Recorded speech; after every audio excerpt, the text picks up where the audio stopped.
Alright, so now we're going to talk about weak acid titrations, sketching the curve, doing the calculations. So this will be like an introductory video, and then every area of the curve, I'm going to give its own video. So, and that'll be more clear in a second. So I'll just start out by saying, right off the bat, this is more complicated. And I really want you to have strong recognition of, at least initially, if you're a little unsure about how to do a calculation, you know, there's some details that are easy to miss. But right off the bat, the first thing is, it's going to be sketch that curve and figure out what you're supposed to do. What equation do you use? What process do you apply?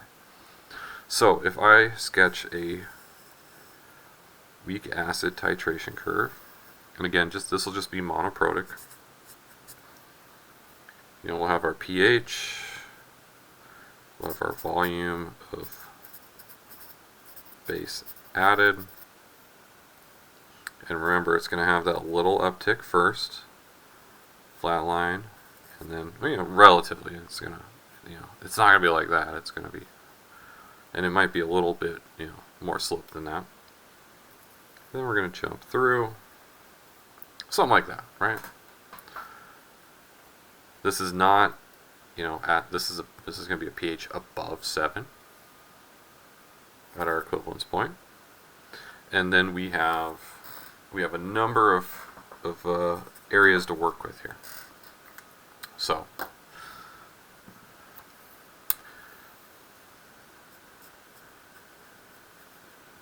yeah, that doesn't look at all like a black Sharpie, dark blue Sharpie. What was I thinking? Oh, it shows up a little bit on camera. Alright, so we've got our buffer.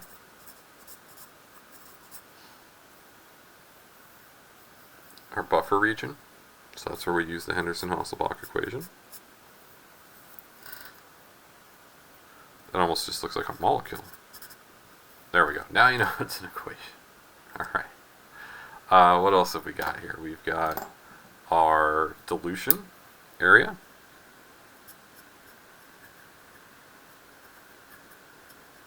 And that just keeps going, you know. So it's our dilution region. And so I made sure to really talk about that carefully in the last video, because you need it in this one. You know, you need it for this titration. You need it for every titration, actually. And then we've got the equivalence point. And we actually do an ice table here. If you want to know the pH at the equivalence point, you do an ice table with Kb of the conjugate base. If you want to know the initial pH, hey, guess what? That's what we've been doing. Alright, so that's an ice table with Ka.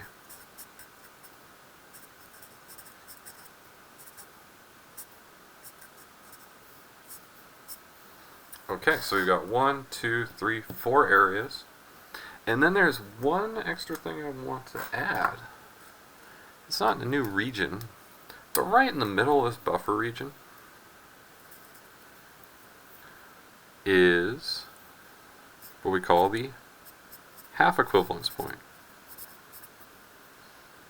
And this is where pH is going to equal pKa. And the reason for that is, if you look at the Henderson-Hasselbalch equation, this is where the buffer is exactly equal. You have as much HA, that's a fine Sharpie marker, it's not coming off my hands, that'll be there for the rest of my life. Alright, so you have equal amounts of HA and A minus, and so, you know, pH equals pKa plus log of concentration of A minus over a concentration of HA. Well, that plus log part zeroes out.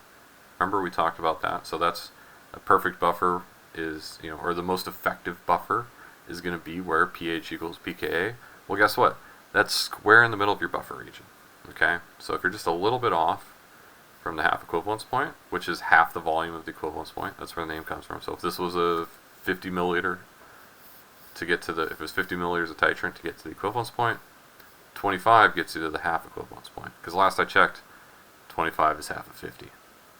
Maybe that's changed. I don't know. But last I checked, yeah, I think numbers haven't changed in a while. you always want to start out with a sketch. Okay, I didn't just do this to illustrate what we do and where, but because it's going to help you, it's also going to help me when I'm going through this example, keep track of what I'm supposed to do at each location. So, let's get to it. Oh, before I go too far, remember that this is above a pH of 7, and that's because we have a weak base acting in an equilibrium process, as we talked about at the very beginning this week. So, I won't do any of the math yet, but here's what we're going to do. Let me set the problem up. We're titrating a 25.00 milliliter sample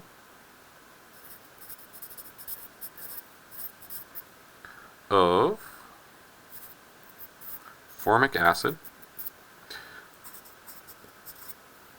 You ever get stung by an ant? Then you've experienced formic acid. Congratulations. Ka is equal to 1.77 times 10 to the minus 4. And we're going to titrate it with a 1.00 molar NaOH solution. Okay. So that's just the setup, okay? No question yet. But we can work our way through here. So the first thing I'm going to ask, we'll just start at the beginning. Oops, pH at 0.0 milliliter NaOH. Do I have room for this? Oh yeah, barely, but I do. So we'll do 0, 10.0,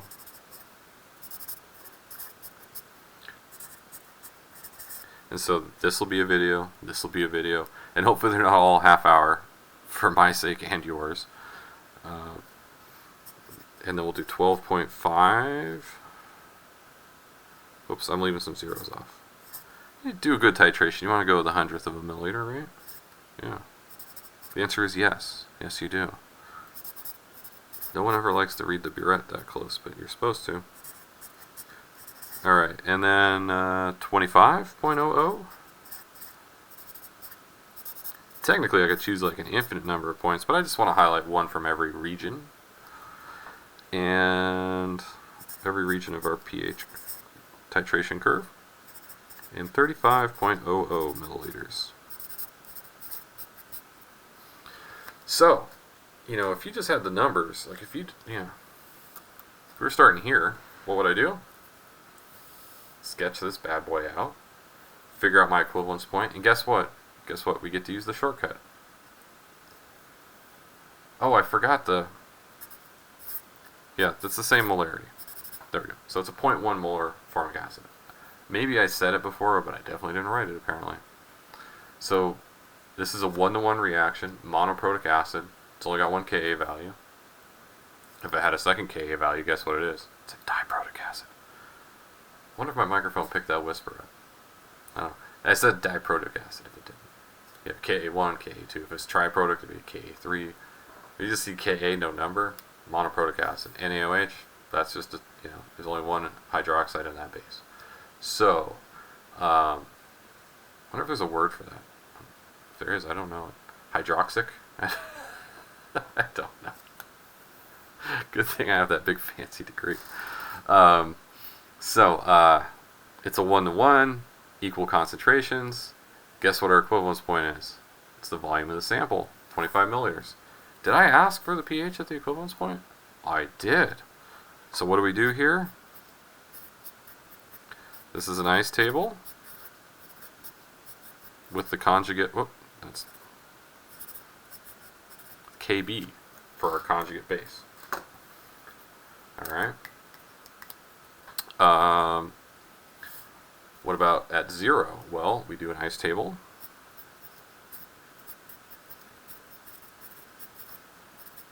with Ka, just like we've been doing for all last week. Or was it the week before? Somewhere in there. I guess the last 2 weeks for sure.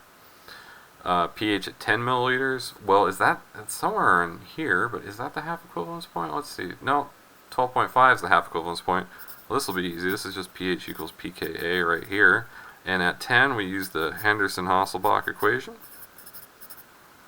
And then at the very end, 35, that's past the equivalence point.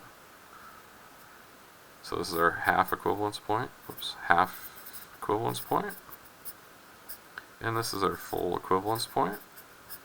So again, you want to sketch that graph. It really helps you. 35 is going to be past the equivalence point. We are into the dilution region.